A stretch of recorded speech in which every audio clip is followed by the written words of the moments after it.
یہ جو ایک اسکینڈل چل رہا ہے آج کل، ایک مدرسے کے کسی مولانا صاحب کا بچے کے ساتھ بدفعلی کے بارے میں،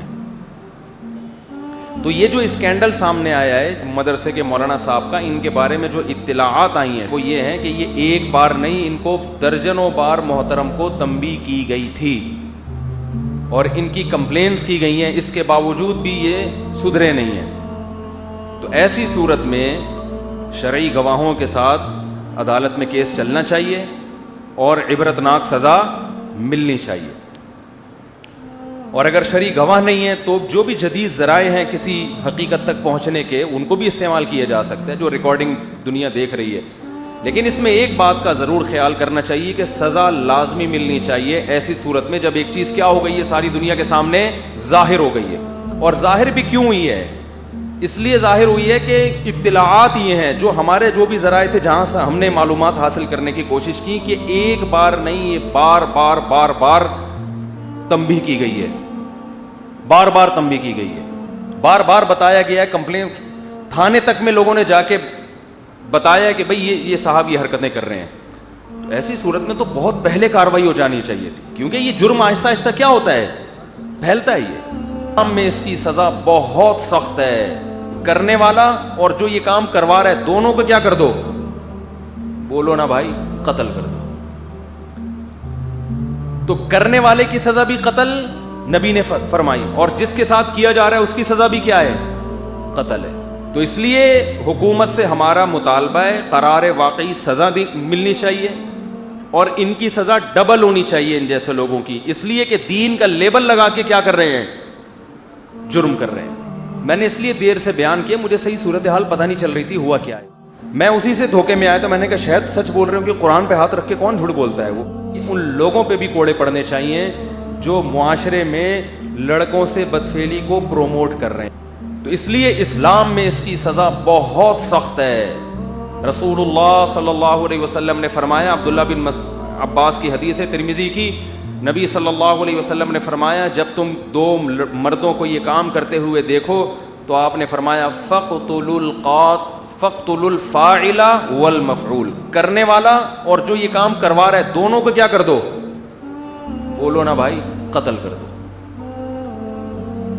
تو کرنے والے کی سزا بھی قتل نبی نے فرمائی، اور جس کے ساتھ کیا جا رہا ہے اس کی سزا بھی کیا ہے، قتل ہے۔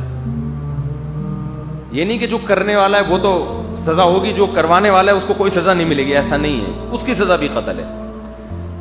تو اور دوسری بات اس میں یہ کہ مدرسے کے مولانا ہے یا غیر مولانا ہے، نبی صلی اللہ علیہ وسلم نے ارشاد فرمایا لو ان فاطمہ بنت محمد سرقت لقطعتها، فرمایا اگر میری بیٹی فاطمہ بنت محمد صلی اللہ علیہ وسلم وہ بھی چوری کرتی تو میں اس کا بھی ہاتھ کاٹ ڈالتا۔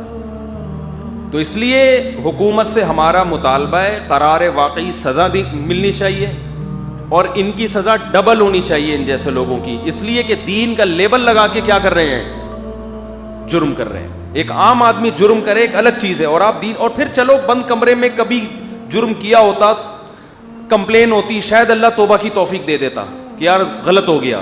وہ تو یہ بھی بہت بڑا جرم ہے کہ آپ مدرسے میں بیٹھے ہوئے ہو، آپ سے تو ایک دفعہ بھی نہیں ہونا چاہیے، لیکن میں آپ کی وجہ سے ہمارا ملک بدنام ہو رہا ہے، دینی مدارس بدنام ہو رہے ہیں، علماء بدنام ہو رہے ہیں، تو سزا بھی ہونی چاہیے، اور ہم یہ سمجھتے ہیں کہ عام لوگوں کی سزا کی نسبت سخت سزا ہونی چاہیے۔ دوسری بات یہ کہ ان کے ساتھ ساتھ ایک اور طبقے کو سزا ہونی چاہیے جو ان جیسے واقعات کی بیس پہ تمام مدارس کے پیچھے پڑ گئے ہیں۔ دیکھو میں آپ کو ایک بات سمجھاتا ہوں، یہ واقعہ لاہور میں ہوا اور جنہوں نے کیا وہ لاہوری ہیں۔ اللہ نہ کرے، خدا نہ خواستہ کسی کراچی والے کو لاہور سے کوئی ٹھڑک ہو اور وہ کہے کس لوگوں کو بدنام کرتا پھر لاہوری غلط ہوتے ہیں، لاہوری غلط ہوتے ہیں، اور یہ واقعہ سامنے آئے کہ دیکھو لاہوری نے کیا کیا، اس سے پتہ چلتا ہے لاہوری ایسے ہوتے ہیں۔ لاہور والوں کو غضب آئے گا کہ نہیں آئے گا کہ بھائی ہم نے کب ساری دنیا کے ہر آدمی کا ٹھیکہ لیا ہوا ہے کہ لاہور میں جو گند ہو ہمارے کھاتے میں ڈالا جائے۔ اگر یہ صاحب کراچی کے ہوتے یا پشاور کے ہوتے، اور کسی کو پشاور والوں سے ویسے ہی ٹھڑک ہے، بغض ہے، وہ پشاور کو ویسے ہی بدنام کرتا پھرتا ہے کہ وہ یوں ہوتے ہیں، وہ یوں ہوتے ہیں، اور یہ واقعہ پشاور میں ہوتا اور وہ صاحب پشاور کے ہوتے، پشتو اسپیکنگ ہوتے، اور کوئی اس بیس پہ کہتا ہے کہ دیکھا ہم تو کہتے تھے نا پشاور والے ایسے ہوتے ہیں، تو پشاور والے چھوڑتے اس کو؟ بولو بھائی. وہ کہتے ہیں کیا دنیا میں جو جرم پشاور میں ہو رہا ہے تو کیا پورا پشاور اس کا ذمہ دار ہوگا؟ اگر کسی کو کراچی سے ڈھرک ہے یا اردو اسپیکنگ سے ڈھرک ہے, اور یہ مولانا صاحب کراچی میں ہوتے, اردو اسپیکنگ ہوتے, اور اس بیس پہ کوئی یہ کہتا کہ ہم تو پہلے ہی کہتے تھے اردو اسپیکنگ ایسے ہوتے ہیں, تو یہ بات درست ہوتی؟ تو اگر کسی مدرسے میں کوئی واقعہ ہوا ہے, اس بیس پہ یہ کہنا کہ مولوی لوگ ایسے ہوتے ہیں, قاری لوگ ایسے ہوتے ہیں, مدرسے والے ایسے ہوتے ہیں, یہ بالکل اسی طرح جہالت ہے جیسے کوئی اس بیس پر یہ الزام لگائے کہ لاہور والے ایسے ہوتے ہیں. لاہور والے نہیں چھوڑیں گے اس کو, وہ کہیں گے پہلے ایسے تھے نہیں تھے, اب جو ہے نا تیرے ساتھ ہم ایسے ہی ہوں گے. جرم ہے جو بہت بڑا جرم ہے, کیونکہ ایک دینی ادارے میں ہو رہا ہے اور ایک ایسی شخصیت کر رہی ہے جس کی نسبت کس کی طرف ہے.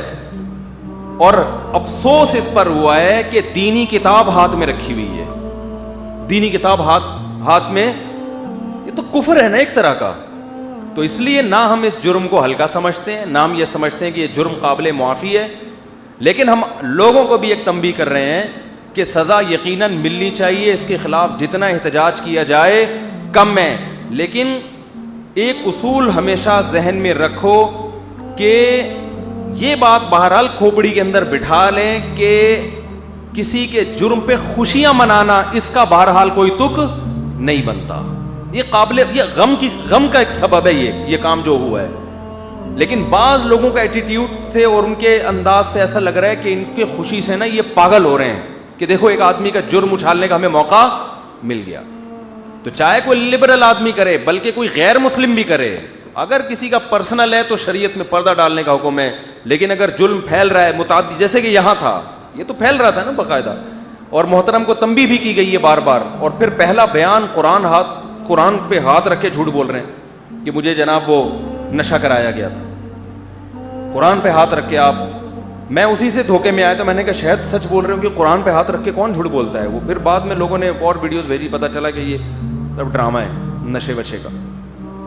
تو اور یہ جو ملک میں یہ انارکی پھیل رہی ہے نا, چاہے وہ ریپ کے واقعات ہو, بچیوں کے ساتھ ریپ کے واقعات, یا وہ جو ہائی وے پہ ہوئے خاتون کے ساتھ واقعہ, ہم بار بار گورنمنٹ سے مطالبہ, دیکھو جرم کہیں بھی ہو سکتا ہے, مدرسے میں بھی ہو سکتا ہے, یونیورسٹی میں بھی ہو سکتا ہے, کالج میں بھی ہو سکتا ہے. آج تک کوئی یہ مطالبہ نہیں کرتا کہ کالجوں کو بند کیا جائے. کراچی یونیورسٹی میں کتنے واقعات اطلاعات آتی رہتی ہیں. ہم نے کبھی نہیں کہا کہ یونیورسٹی کو بم سے اڑا دو یا بند کر دو, ہم نے کہا کو ایجوکیشن سسٹم کو بولو ختم کرو. تو جرم کے اسباب پہ غور کرنا چاہیے کہ اسباب کیا ہیں, ان اسباب کو ختم کرنے کی بات کرنی چاہیے. ان اسباب میں ایک بہت بڑا سبب شرعی سزاؤں کا نافذ نہ ہونا. صحابہ کے دور میں مرد سے بدفعلی کرنے والے دونوں کو کیا کیا جاتا تھا؟ قتل. اور حضرت علی رضی اللہ تعالی عنہ نے آگ میں جلانے کا حکم دیا تھا, کیونکہ صحابہ میں یہ مرض بالکل بھی نہیں تھا. وہ لوگ جلدی نکاح کے عادی تھے. یہ ساری بدماشیاں دیر سے شادی کے نتیجے پیدا ہوتی ہیں.